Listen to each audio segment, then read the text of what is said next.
Hello everyone! Dito na naman tayo sa ating kwentong Lee Kuan Yew. Paano nga ba naging unang Prime Minister ni Lee Kuan Yew ng bansang Singapore at paano niya ito pinaunlad bilang isa sa 4 na bansa sa Asia na tinatawag na Four Asian Tiger at may taguring The Lion City? Bago natin simulan ang ating kwento patungkol kay Lee Kuan Yew, please share this video para mapanood rin ng inyong mga friends and followers at mag-comment na rin kayo nang nakalagay ang lugar kung saan kayo naruroon ngayon. Para malaman natin kung hanggang saan nakakarating ang ating video,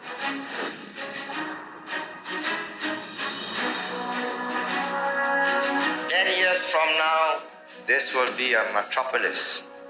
Never fear. The next 1,000 years, we will be here. Recognizable, identifiable.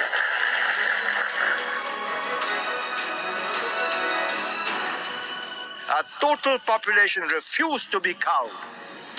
We gave them the courage. noong 1954, tinatag ni Lee Kuan Yew ang People's Action Party, PAP, na kanyang pinamunuan sa pakikipagnegosasyon para sa sariling pamahalaan mula sa Britanya. Nagwagi ng malaki sa pangkalahatang halalan noong Mayo 1959. Itinatag ni Lee Kuan Yew ang People's Action Party, kasama ang mga unyon ng manggagawa upang labanan ang pamumuhay sa ilalim ng kolonyalismong Briton. Tumakbo si Lee Kuan Yew bilang opisyal ng bansang Singapore at nanalo bilang miyembro ng lehislatura para sa dibisyon ng Tanjong Pagar noong 1955. By Asian standards, Malaysia is a small nation. But let no one doubt the will, cohesion, endurance, and the discipline of a people. And let no one misjudge the resolve of her leaders. Tumulong din si Lee Kuan Yew bilang opisyal ng bansang Singapore at nanalo bilang miyembro ng lehislatura para sa dibisyon ng Tanjong Pagar noong 1955. Pinangunahan ni Lee Kuan Yew ang People's Action Party PAP sa pagtakbo noong 1959 election, kung saan nanalo ang kanilang partido ng 43 mula sa 51 na upuan sa parlamento. Nanumpa si Lee Kuan Yew bilang unang punong ministro ng Singapore noong Hunyo 1959. Tetapi, jikalau saya di rumah tak cakap bahasa muda saya, takkan saya tak taat setia kepada Malaysia.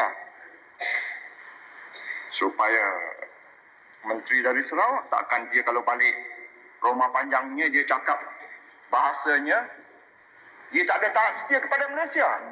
Matapos niyang palayain ang mga kasamang bilanggong politikal, siya ay nanatili sa kanyang pwesto bilang Prime Minister ng bansang Singapore hanggang sa kanyang pagbababa sa pwesto noong Nobyembre 1990.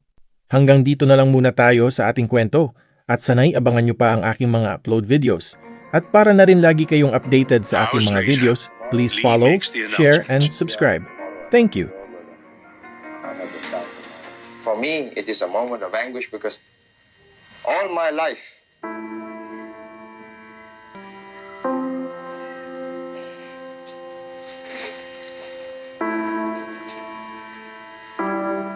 you see, the whole of my adult life,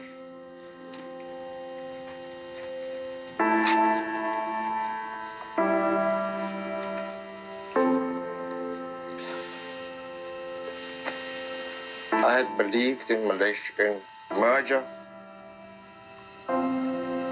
and the unity of these two territories. You know, as a people connected by geography, economics, and ties of kinship,